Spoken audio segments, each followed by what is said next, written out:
Coucou, c'est Murgen.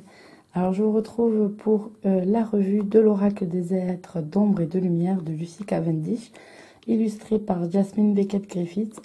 Alors bon, celui-là il est loin d'être récent, donc des revues il y en a eu vraiment beaucoup. C'était, on va dire, le dernier entre guillemets qui me manquait des jeux de Jasmine Beckett. Parce que celui-là je l'avais pas encore pris et l'autre est sorti il y a aussi allez, 2-3 semaines peut-être, son nouveau jeu avec Lucy Cavendish, mais il est encore qu'en anglais et j'aimerais avoir le courage et la patience d'attendre qu'il sorte en français. Alors j'espère pouvoir me retenir. Voilà, parce que j'aime bien les jeux déjà de base de Lucy Cavendish, je trouve qu'ils sont très bien faits. Et j'aime bien les illustrations de Jasmine Beckett et j'ai vu déjà pas mal d'illustrations de son jeu et ça donne vraiment envie. Donc je vais vous montrer celui-ci. Alors celui-ci aux éditions Exergue en France, on reconnaît assez facilement la boîte. Donc à 23 €.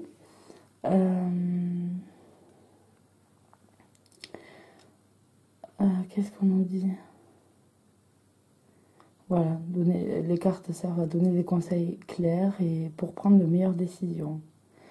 Grâce à eux, vous développerez l'intuition et le courage nécessaires à une vie pleine de sens en accord avec votre être profond, fait d'ombre et de lumière. Donc voilà, le côté ombre et lumière, ça me parle assez dans le sens où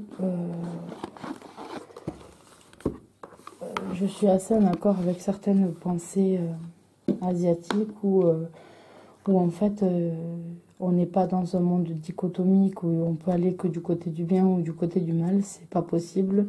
On doit rechercher l'équilibre entre les deux. On ne peut pas agir toujours bien, même si on le voudrait. Parfois on commet des fautes ou sans le vouloir on peut blesser. Donc voilà, c'est la recherche de l'équilibre. Et le fait qu'il y ait ombre et lumière, je me dis voilà, c'est peut-être un petit peu aussi à rechercher cet équilibre-là. Donc, au niveau du livre, on a un livre pas très gros, mais quand même assez bien. Donc, il fait 130 pages. Et donc, on a un remerciement, le sommaire. Ensuite, on nous parle de l'oracle. Voilà pourquoi on a voulu créer ce jeu et sur quoi cela ça va porter. Donc tout ça c'est un petit peu ces pensées là, ce qui a motivé l'auteur. Après bien sûr le classique, comment servir des cartes, comment effectuer un tirage, voilà, comment s'approprier.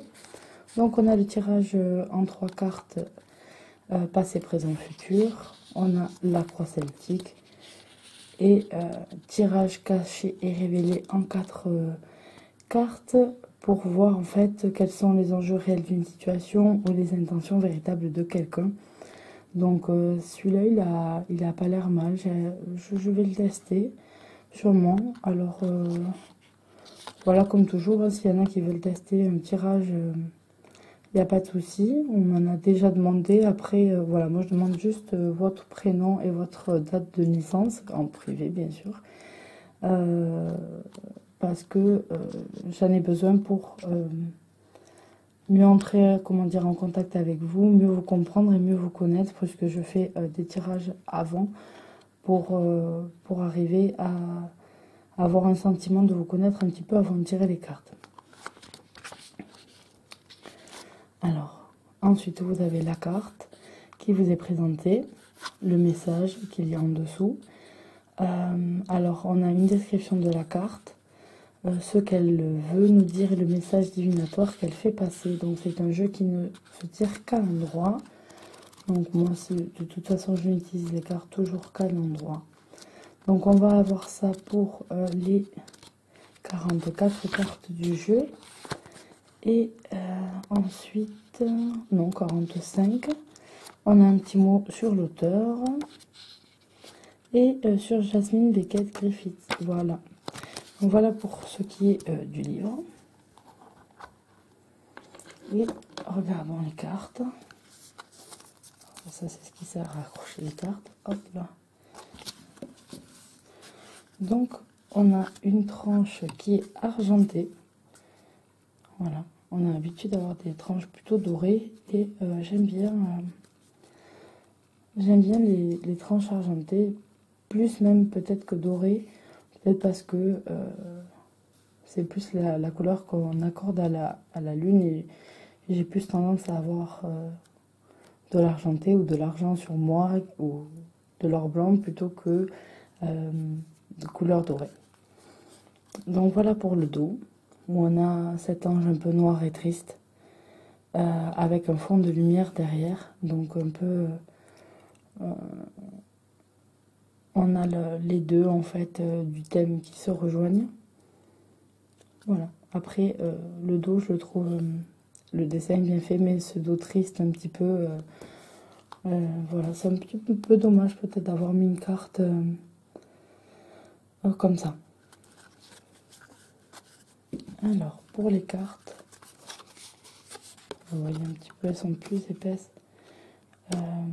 que le carte de l'oracle de Ganesha par exemple.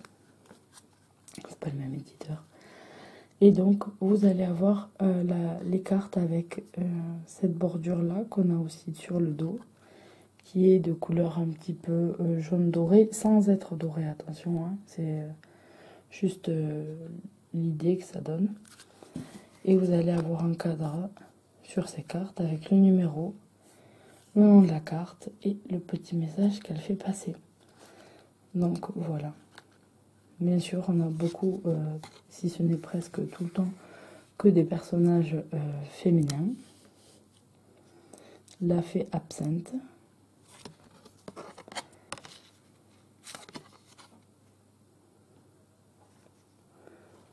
Mon Dieu, si elle descend ne serait-ce que ce verre d'absinthe, elle va pas rester là longtemps. La fée du fanal. Alors on reste dans ce monde un peu féerique et mystique, des anges, des fées, qu'on retrouve très souvent chez Jasmine Beckett. Alors celle-ci, l'ange des neiges. Alors c'est original d'avoir l'ange des neiges. Donc vous voyez l'ange qu'on dessine quand on est dans la neige en bougeant les bras. Et on a l'habitude d'avoir toujours des personnages plutôt habillés en blanc, etc. quand il s'agit de la neige. Et là on a vraiment quelqu'un avec du rouge assez foncé, rouge sang, avec des ailes noires. Donc ça fait un contraste assez sympa. J'aime beaucoup cette carte. Farce aux friandises. Donc voilà. L'automne de la dernière chance. Peau.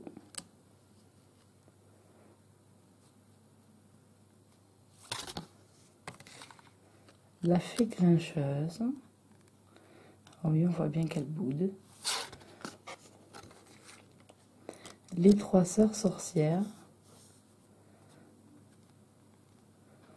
On dirait presque le nom d'un conte pour enfants, j'aime beaucoup.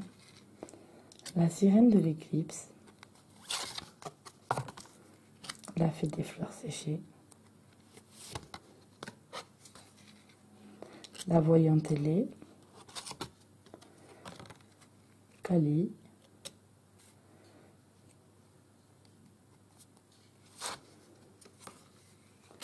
Marie Mascarade. La fée de Mildiou. L'ange de los Muertos. C'est en rapport avec la fête des morts au Mexique. La fée solitaire. La duchesse violette. Amara la hawaïenne. Elle est très belle cette carte. La fée des Highlands. L'ange alchimique. Donc c'est le dos de la carte. Voilà. Vaudou en bleu avec la poupée. L'ange mauve Qu'est-ce qu'elle est jolie, sa robe de soirée. La fée à la lanterne. La sirène des égouts. La fée du carrousel. Étrange Valentine. La jeune fille et la mort. C'est une très belle carte aussi.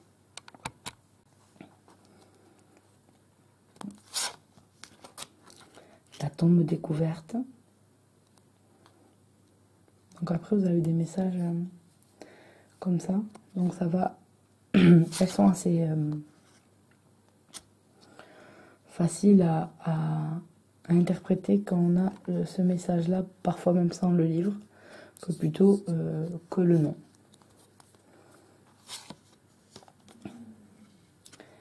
La dame à l'œuf de Bosch.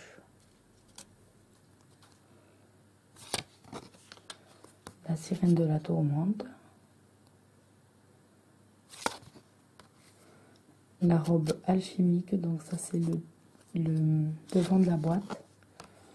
Les fantômes sans visage et la fille hantée. L'ange de l'ouragan. La fée des cœurs brisés. L'ange au sucre d'orge. La serre carnivore. La citrouille mécanique. Après orange mécanique. L'ange du temps. La princesse au nautilus. Les fantômes du passé. La fée du lotus rose.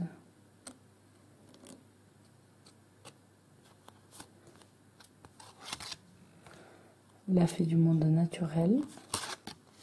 Et la sorcière de la fin du monde. Voilà. Donc celle-là, apparemment, quand on voit ce nom-là, on a l'idée un petit peu de la carte, peut-être de la mort dans le tarot. Voilà. Après, c'est vrai que j'ai pas beaucoup de temps pour moi en ce moment. Ça a été très très chargé. J'ai eu un problème au bras. Enfin, j'ai eu une tendinite à l'épaule et au coude qui m'a laissé avec un seul bras possible à utiliser. Donc ça a été un peu compliqué. En plus de faire comprendre à mon bébé que ben, je pouvais pas le prendre. Donc du coup, c'est vrai que j'ai pas eu trop le temps de regarder tout ça et de pouvoir faire des vidéos et autres. Mais j'essaye de faire au mieux. Et je vous dis à bientôt pour une nouvelle vidéo. Bye bye.